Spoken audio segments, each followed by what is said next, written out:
திருச்சபையின் நோக்கம் என்ன? सभा की लक्ष्य क्या है? தேவன் இந்த பூமியில் சபையை உருவாக்கின காரணம் என்ன? प्रभु इस संसार में सभा क्यों रखा गया? தேவன் இந்த பூமியிலே தன்னுடைய ஜீவனை கொடுத்ததற்குரிய நோக்கம் என்ன?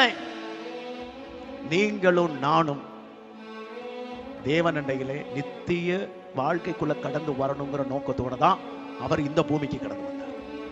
हमारे परमेश्वर क्यों बलि किया है?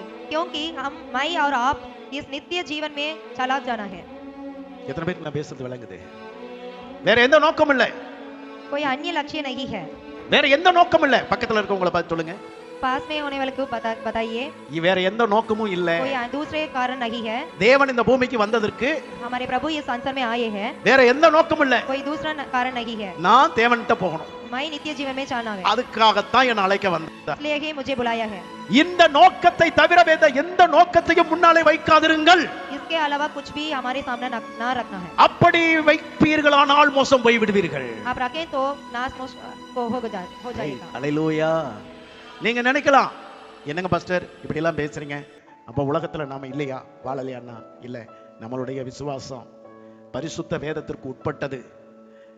இதிலே வாழ்ந்திருக்கிறார்கள், அவர்களுடைய வாழ்க்கையின்படி வாழ அழைக்கப்பட்டிருக்கிறோம். हम इस संसार में ही रहते हैं, पर हमारा पूरा जीवन पवित्र आत्मा से जुड़ना चाहिए. நான் அடிக்கடி நினைக்கிற ஒரு காரியம் உண்டு. मैं अक्सर एक बात सोचता हूँ. ஆபிரகாமுக்கு, ஈசாக்குக்கு, யாக்கோபுக்கு இந்த பரிசுத்த வேதாகமம் கிடைக்கவில்லை. उस पुराने जमाने में अब्राहम, ईसाक और याकूब को यह पवित्र बाइबल नहीं मिला, ஆனால் அவர்கள் வாழ்ந்தார்கள். पर वो संसार में जिया.